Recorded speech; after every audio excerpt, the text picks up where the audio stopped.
ভাই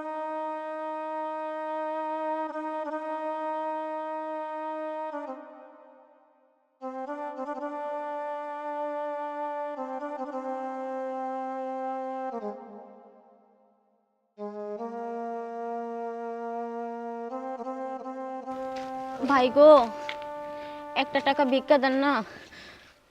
ভিক্ষা দেবো মানে? তুমি কি ভিক্ষা করো নাকি? হ্যাঁ ভাই। তুমি জোয়ান একটা মাইয়া, হাত পা সব ঠিক আছে, সুন্দরী, তো তুমি ভিক্ষা করো কেন? হ্যাঁ, মুখের কথা ভাই, কি আর কমো, আমার সব কিছু থাকতো দুনিয়াতে কিছু নাই। আমি শুধু 2 টাইম খাওয়ার জন্য, 2 মুঠা খাওয়ার জন্য শুধু ভিক্ষা করতে আসছি। ভাই গো, দয়া করেন আমারে 2টা টাকা ভিক্ষা দেওয়া যান ভাই।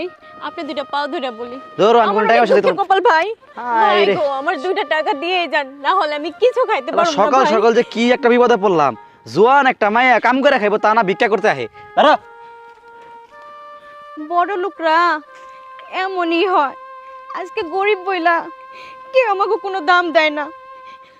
কি আর কুমু, যাই ভাই তো তারপরও দিছে, আজকে ভালো মন্দ খাইতে পারো, এক টাইম খাইতে পারো। আল্লাহ শুকরিয়া আদায় করি তোমার কাছে। ভাই গো, একটা টাকা ভিক্ষা দেওয়া যান না। আল্লাহ যা দিছে আল্লাহ তা নিয়ে যাই, আরেক জায়গায় যেয়ে বহি, হয়তো বা ওই জায়গায় থেকে কিছু আল্লাহ মিলাইও দেওয়া পারে। যাই, আমি এখন অন্য জায়গায় যাই, যা দিছে দিছে আল্লাহ।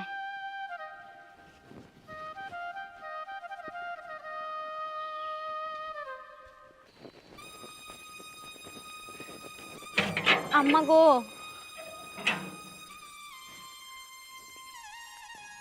আম্মা গো, কয়টা টাকা ভিক্ষা দেন না আমারে। ভিক্ষা দিব? ভিক্ষা দেবো কেন? তুমি কাজ করতে পারো না? এই বয়সে কি ভিক্ষা করে তোমার সাজে? আমারে কাজ দিব কেডা? আমি কাজ দিব। আমার অফিসে কাজ করবা? হ মা, আমি কাজ করুম।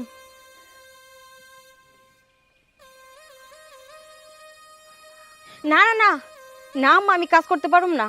আমারে কয়টা টাকা দিলে দেন, আর না হলে আমি যাই গে। কাজ দিতে চাই, কাজ করে না।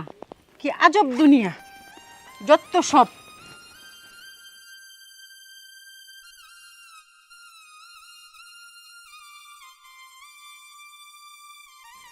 ভিক্ষা করবার আইলে কতজনের কত কথা শোনার লাগে। আমার ভাইয়ের এত টাকা সম্পত্তি থাকতো, আজকে আমার ভিক্ষা করার লাগে। কি আর কমু, কপালই তো খারাপ আমার। যে প্রজেক্টের কথা বলতেছেন সেই প্রজেক্ট যদি না পাই তাহলে কিন্তু অনেক বড় সমস্যা হবে, বুঝতে পারছেন?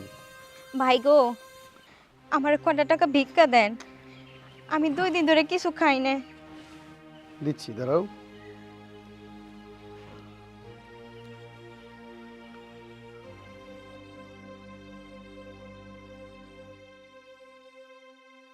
নীলুফা, তুই তুই এই জায়গায় ভিক্ষা করতেছিস কেন? আর তোর হাতে ভিক্ষার প্লেট কেন? ভাইয়া তুমি? আমার কি টাকা পয়সা কম আছে? আরে আমার যে টাকা পয়সা আছে, তোর মতো বোন আমার 5টা খাইতে পারবো, তারপরেও তোর হাতে ভিক্ষার প্লেট। তোর কি হয়েছে বোন, সত্যি করে বল। ভাইয়া তাহলে শুনো, তুমি যাওয়ার পর ভাবি, ভাবি কি হয়েছে? কি সমস্যা কি তোমার? এত ডাক পাড়ার কিসের জন্য? আমার না খুব ক্ষুধা লাগছে। ইস, ওনার ক্ষুধা লাগছে। এই, কয় টাকা ইনকাম করছো আজকে? তোর ক্ষুধা লাগছে, তোর লেগে কি খাবার আমি কি রাইন্দা থুইছি? দেখেন দে। ভাবি কয়টা খাউন দাও, খাউন কয়টা খায় তারপর আমি যাই। তোর লেগে কি আমি খাওন রেডি করে রাখছি? এই, তুই আগে ভিক্ষা করে নিয়ে তারপর ঘরে ঢুকবি, তারপর তোর খাবার। এর আগে কোনো খাবার নাই। যা, তুই ভিক্ষা করে নিয়ে আয়। ভাবি দাও না কয়টা খাউন, আমি কয়টা খাউন খায় তারপরে যাই ভিক্ষা করবার।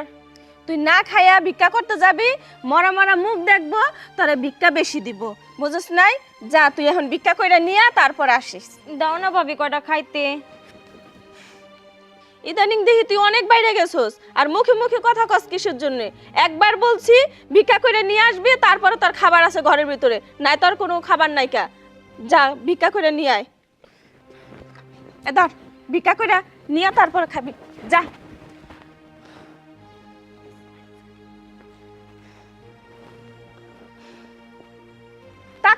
কেন? কি এত কিছু হয়ে গেছে? আমার একটা মাত্র বোন, আর আমার সেই বোনটা দিয়ে কিনা ভিক্ষা করাই। দাঁড়া, আজকে আমি বাসায় যাই। চল তুই আমার সাথে বাসায়, আর এই ভিক্ষার থালা চল।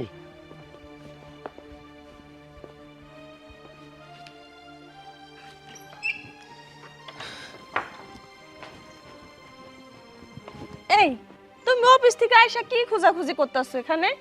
এই জায়গায় একটা ওই যে বিড়াল রে ভাত দেওয়ার জন্য একটা প্লেট ছিল, প্লেটটা কোথায়? প্লেটটা খুঁজতেছি আমি। ও প্লেটটা খুঁজতেছো?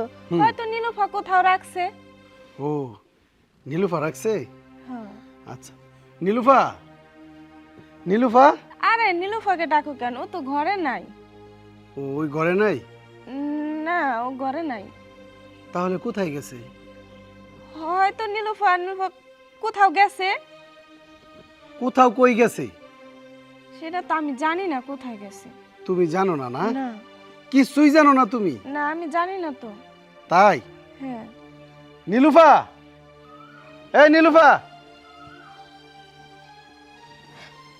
আরে নীলুফা বোন, তুই কই গেছিলি? আর এই প্লেট নিয়ে গেছো কে? তুই তোর বান্ধবীর বাসা যাবি, আমার কাছে তো বইলা যাবি।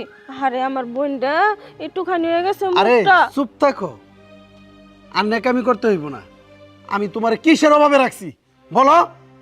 টাকা পয়সা ধন সম্পদ কিসের অভাব আছে তোমার? তুমি যা চাইতেছো তোমার আমি তাই দিতেছি, তারপরেও কিনা তুমি আমার বোনটাতে ভিক্ষা করাইতেছো। তুমি কি কাজটা ঠিক করতেছো বলো? না মানে মানে আমার বুঝাইতে হইব না, আমি সব বুঝতে পারছি। তুমি আমার বাড়িতে থাকার যোগ্য না, তুমি আমার বাড়িতে থাকতে পারবে না। যে বাড়িতে কিনা আমার বোন থাকতে পারবে না, আমার বোন ভিক্ষা করবে, সে বাড়িতে তুমি থাকবা, তা কখনো হবে না। তুই আমার এই বাড়িতে থাকার যোগ্য না, এক্ষুনি তুই আমার এই বাড়ি থেকে বের হয়ে যাবি। চল চল। ভাই, আমার ভুল হয়ে গেছে, তুমি আমাকে মাফ করে দাও। শোন, আমি তোরে মাফ করতে পারি একটা শর্তে। সেটা হইলো আমার বোন যে কয়দিন ভিক্ষা করছে সেই কয়দিন তুই ভিক্ষা করে আমার বাড়িতে আসবি, তারপরে আমি তোরে মাফ করবো, এর আগে না। আমার কথা বুঝতে পারছস? ভাইয়া, তুমি ভাবিরে ভিক্ষা করতে পাঠাইও না। ভিক্ষা করা যে কি কষ্ট আমি খুব ভালো করেই জানি। মানুষের কাছে যাইয়া কটা টাকার জন্য হাত পাততে হয়, কিন্তু কতজনে কত পদের কথাই কয়। কিন্তু আমি চাই না আমার মতন আমার ভাবিও মানুষের ধারে যে কথা শুনুক। ভাই, যা হয়েছে তুমি ভাবিরে মাফ করে দাও। বোন, তুই আমার ক্ষমা করে দে। তোর সাথে অনেক অন্যায় করছি, অনেক ভুল করেছি। আজকে তুই আমার বোনের মতো। ভাবি, তুমি যে তোমার ভুলটা যে বুঝতে পারছো, এটাই আমার কাছে অনেক। আজ থেকে আমি তোমার ননদ আর তুমি আমার ভাবি। হ, ননদ ভাবির ভালোবাসা বুঝি এমনই হয়। আমি সব সময় এমনই দেখতে চাইছি, তোর ভাবি কখনো বুঝতে চাই নাই, এরকম যাতে সব সময় থাকে। থাকবে ভাই, চলো।